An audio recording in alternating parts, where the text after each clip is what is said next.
Okay, we saw this one. The center is cool for the black standard stories. Now something like G3, D3, C3 also available. Knight G3 is okay. G6 to prevent knight F5 is completely fine. You have to play bishop G7 and you are going with development.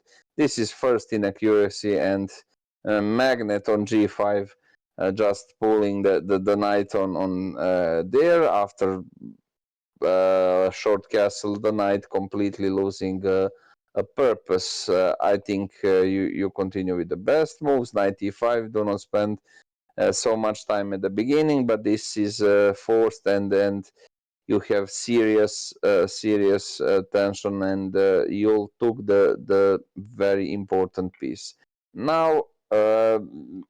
At the end, you should stop a little bit. You have to find maybe better the best version of this bishop and the best diagonal for him, or to have to find some plan, more concrete plan to open up the center or to open up the queen side. Instead of that, you continue with just rational, normal moves, with developing moves, maybe with not a serious plan or deeper plan. You just follow your intuition. Now queen b6 a little bit bad. Rook b1, maybe knight c6 to play b4. It was completely correct. Bishop d7, save your bishop. Now, as we can see, the f4 was a very important idea for white, and only reason if we are playing knight g5 is to push that f4 to put some pressure into the center, and after knight f3 to attack the e5 pawn, reducing some material and giving more freedom and more space for white. Rook a d8, play with the piece, do not allow that rook doesn't work and doesn't play a longer period. You have to be really honest about that. Why are you doing this type of moves, and do you have any pluses and benefits at this moment? I believe black should trade the pieces knight c4 and make it easier. That's it. In any case, counterplay for white is really low.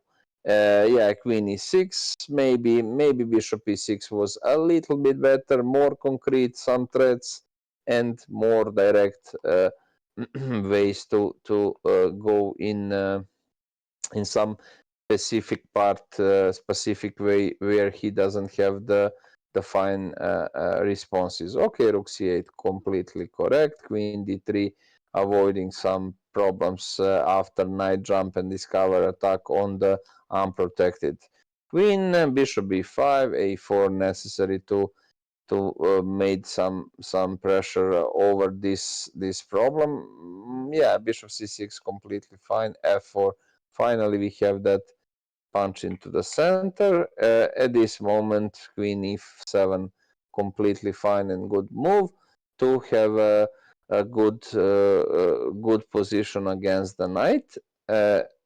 Be aware that and be careful about this diagonal, but this knight is very actually really cool, and he will save your king. And now basically maybe queen e6. Now I notice that is also good. You don't need to rush about this pawn. Just trade this one.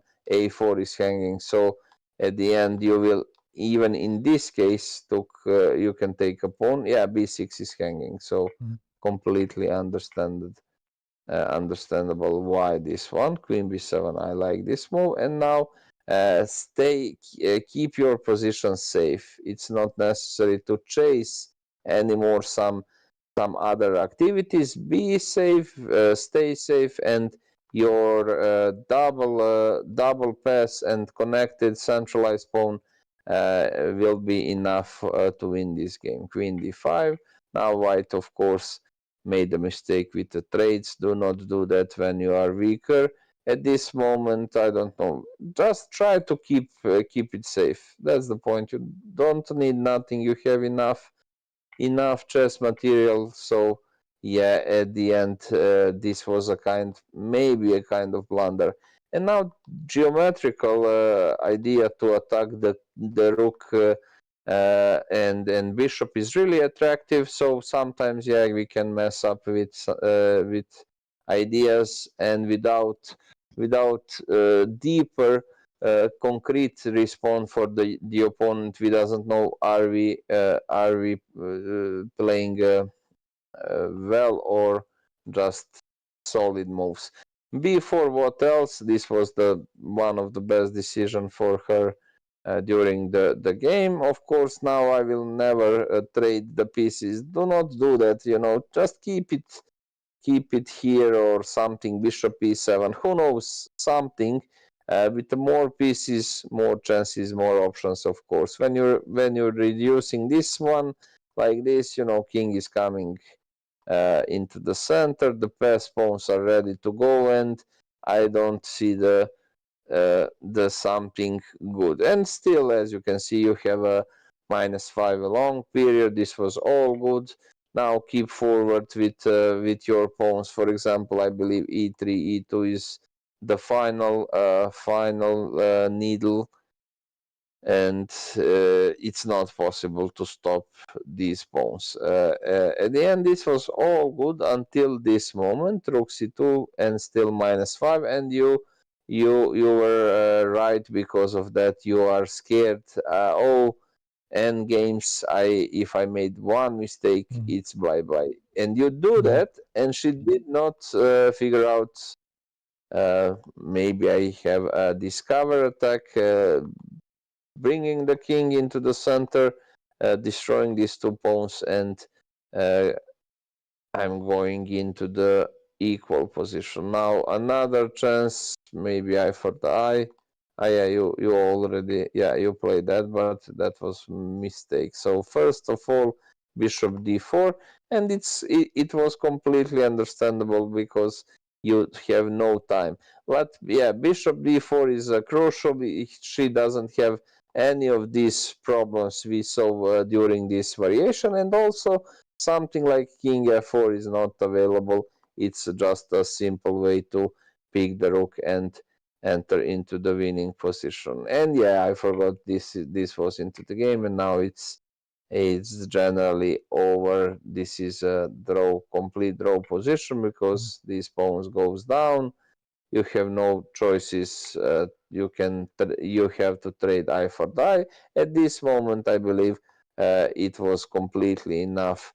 Rook b1, forcing you to come back with your rook in really ugly position, and king is coming closer with very simple effects to make a draw. In the game was, yeah, something like this. And no, we this was my idea, or my story. Yes, that's Oh, not the end. Yes. that is not the end. The end It was was over actually after move 62. Yes. yeah, 62 king c3, and I can delete all of this. So Yes. completely fine and good game. You never was you never were in bad situation, and you played actually really well. Only one mistake in that time trouble uh, led you into a draw, and it was completely fine. You dictate the tempo of all game, and that was nice. At the end, a small regret for that you didn't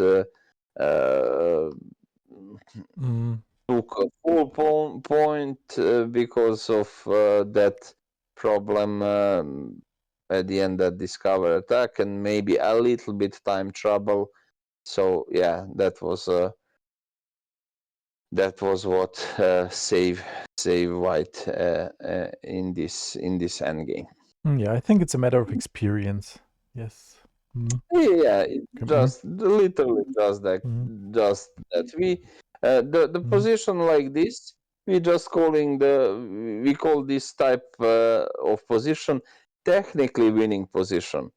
So it's winning. It's for sure winning. You just need to play maybe multiple times between, I don't know, 50 and 100 games like this, with more time, not blitz bullet games, because that is just a guessing or kind of gamble, tough, without deeper analyze, and you'll know what you have to do, what you need to do. Sometimes just as I said, every move try to bring some tension on the board, and some to stop his activities. For example, you can see, okay, if I give him a check, I'm ruining his king. If I push the pawn, you have to establish clear view. Are you winning, for example, in this fourth scenario, where you will push your king